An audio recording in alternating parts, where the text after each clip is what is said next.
church wasn't even on my mind when I came out. I wasn't even thinking about church. I only went to church that day because my sister asked me to go to church, because she had asked me to come. And I believe that decision is what saved my life and it started me on a trajectory to where I'm at now. Yeah.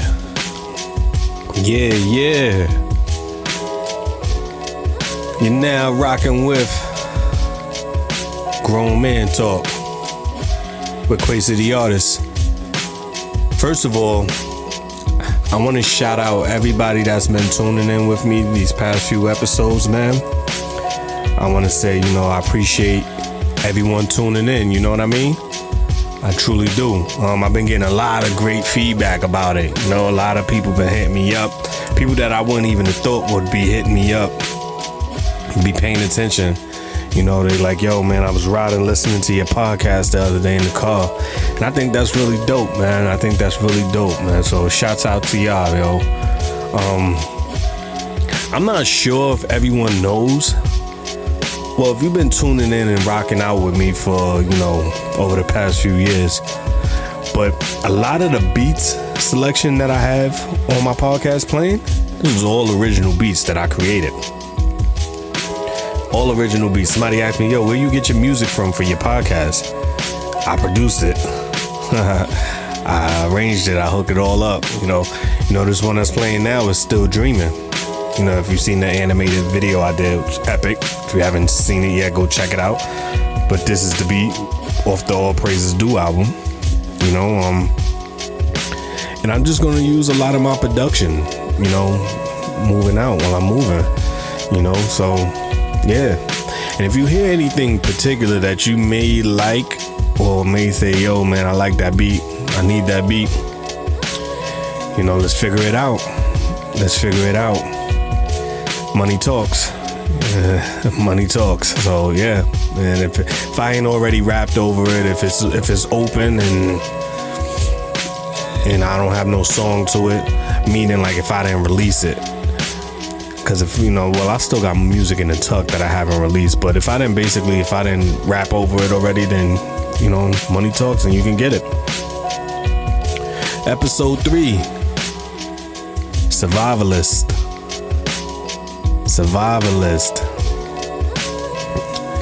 I want to talk about how since I was younger, people used to always tell me I had a survivalist mentality. And I think that's because that's how, life conditioned me to be. I think I was conditioned to be a survivalist. I was conditioned to have to figure things out on my own, man, and how to maintain, how to keep on going. Just by me being out here in Pennsylvania was, I was at that particular time, I was in survival mode. I was in straight survival mode. I was living in the projects in the Bronx, Patterson projects, on Morris side, 144th and Morris. And things wasn't peachy and cream, man, so to speak. My mind state, I was just wilding. I was just in pure survival mode. We was actually going to war over drug sales, over territory that we didn't own. You know what I mean? We was just like, ain't nobody selling drugs over here if we ain't selling no drugs over here. And we was getting into altercations. We was bugging. I remember one of my homies, he was born and raised he lived in Patterson his whole life until he went through something and he moved out. But he lived there his whole life. So I remember one time somebody told him, yo, you can't sell drugs in front of this building no more. And I was more mad. I was more mad for him than he was mad himself. I was like, yo, cuz, you've been here your whole life. How you gonna let somebody tell you can't sell drugs in front of this building? This is your building, right? And we went to war over that. One of them, I had a lot of surrogate mothers growing up because, you know, my mother passed away when I was young. I didn't have my mother, so I had a lot of surrogate mothers. One of my father's closest friends was like she was like a mother to me too. Her name is Patsy. Shout out to Patsy. Patsy's still down there in Patterson too. Same apartment and everything, right? So I remember we got into something. Actually, we didn't even get into it. The trouble found us. It found us. And we came out the building and we was out there in front of the building. And she was like, yo, trying to break it up. She was like, nah, chill. Y'all gotta stop. Y'all gotta chill out. Y'all need to stop. And my cousin Wes came out the building with strapped up, pulled the hammer out right in front of Patsy. That's her grandson. That's her grandson. Her grandson put the strap out right in front of her. And she was like, no. And for whatever reason, I don't know what happened, she blamed me for it. I took the blame for that. And she was like, you can't be over here with that. You know, you showing them things that they don't know nothing about. And I'm saying to myself, she used to always be like, oh, my grandsons can't do this. My grandsons ain't ready for that. And I used to be thinking, Patsy, you don't know, your grandsons they got the seat in the hood. What are you talking about? This is their hood. The hood is under them. The hood answered them. Wes is he's on the top of the chain in the hood. What are you talking about? Nah, I be showing your grandsons this, that, and the third. Right? So fast forward, I ran into my cousin Danny.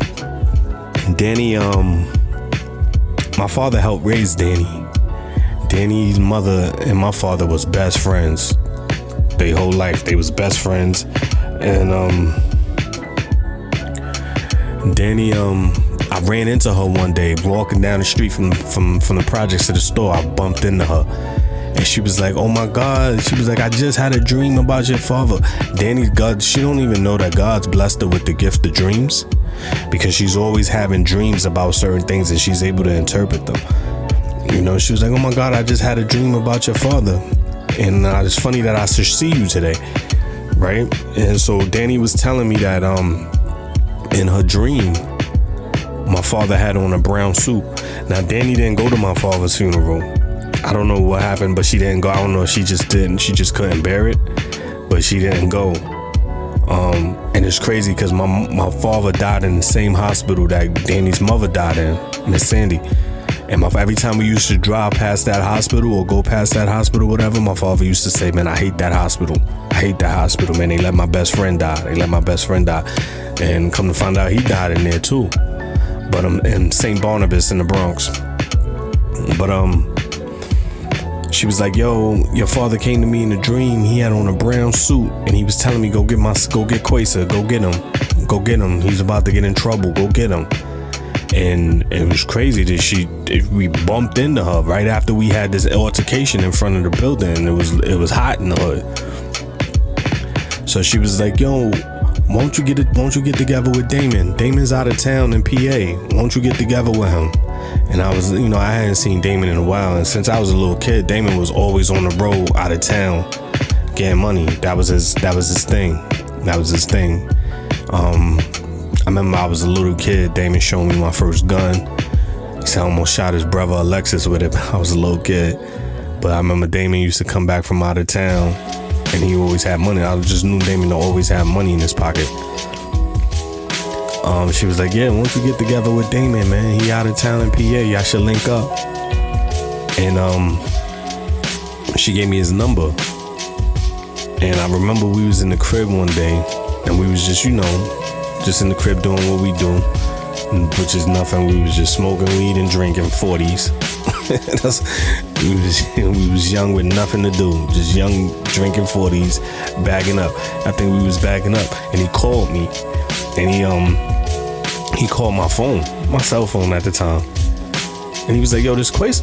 And I was like, "Yeah, what up, man? What's good? What's cracking?" He was like, "Yo, I'm in the hood. Danny told me she ran into you. I'm about to pull up on you." Bet. He was like, "Yo, meet me in front of the building." So I was like, "All right, bet." I go outside. I'm in front of the building, And then he pulled up in a truck. I didn't know this truck. I never seen this truck before. It was parked in front of the building, and I didn't recognize him because when I last saw Damon, he was like skinny or whatever, you know what I mean? But then he got older, so he put on some weight. So I didn't recognize he was standing in front of the building. I mean, in front of the truck, but the truck was parked not far from in front of the building. So, you know, I'm strapped up because at this time, we at war right now. So I'm looking, I'm like, yo, who that? And so he called my phone, was like, yo, Quaisa, that's you in front of the building? I'm like, yeah. He was like, don't shoot, cuz, don't shoot. You look like you look like you about to do something to me. And I'm like, nah. So he was talking and all that. I had told him in the crib, I didn't tell him what my plans was. I was like, yo, I'm gonna go to the store, grab a Dutch. I'm gonna go grab a Dutch from the store. So I went and grabbed the Dutch, but I never came back to the crib. I just stood in front of the building. So I was in front of him, he came and he was like, yo, I'm out of town. I got a town right now, PA. It's doing $100 a gram. Won't you come out here? So I showed him what I was working with. He was like, nah, you bugging. He was like, you bugging. What is this crumb? These is crumbs. What are you doing, man? He's like, yo, come out of town with me. So we got to talking. And he was telling me about the person he had out here that was doing stuff for him or whatever. So he was just like, you know, he's stealing. And I need you to handle that for me. You know what I'm saying? If you handle that for me, I throw you a bag, you know what I'm saying, and you just come back to the projects, you know, nobody know you out there, whatever.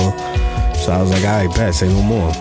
So that night, we went uptown to the Bronx to where he was at, and then we jumped on the highway, came right out here to PA. I didn't know that decision was gonna be ultimately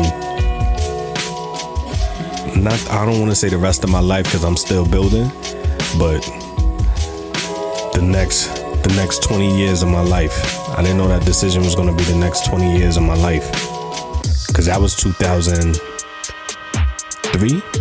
That was 2003. Yeah, it was 2003, and we in 2022, so that was going to be the next 20 years of my life. So he came out here, and his man that he had hustling from, he had a tracheal tube in his throat. He had throat cancer, and he was getting high. He was stealing work. He was getting high because he had gave up on life because he had the cancer. So he was just getting high, and he was like, "Bet." He wanted me to leave him. And I don't know what they had a conversation about something. I don't know. They had a conversation one night. The night it was supposed to actually go down, they had a conversation. Damon pulled me to the side, was like, yo, don't even worry about it, yo. Don't even, because in my mind, I was preparing myself. I was going to do this. I was like, yeah, I'm at that point in my life where it's time for me to put some work in. So I'm like, yo, I'm going to do this. You know what I mean? And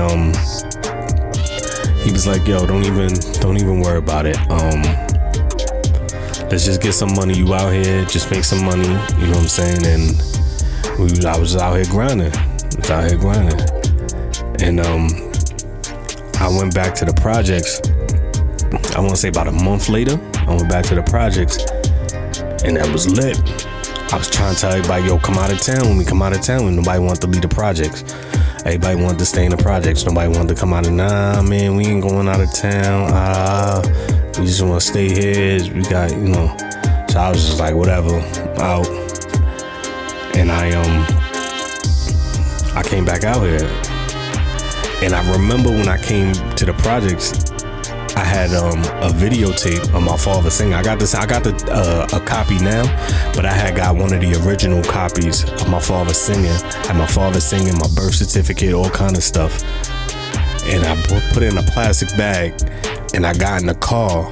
I got in the car with Damon, and I had forgot it in the car. I forgot the bag in the car. We got dropped off out in PA. I ain't gonna get too many names, because, you know, some people still out here moving and grooving, but this person who had the car, he went back to New York that night, and his car got shot up.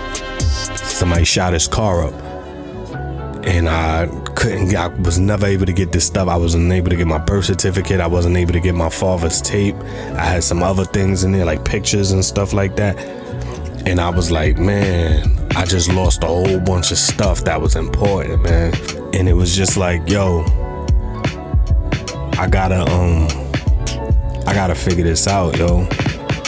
I gotta figure this out.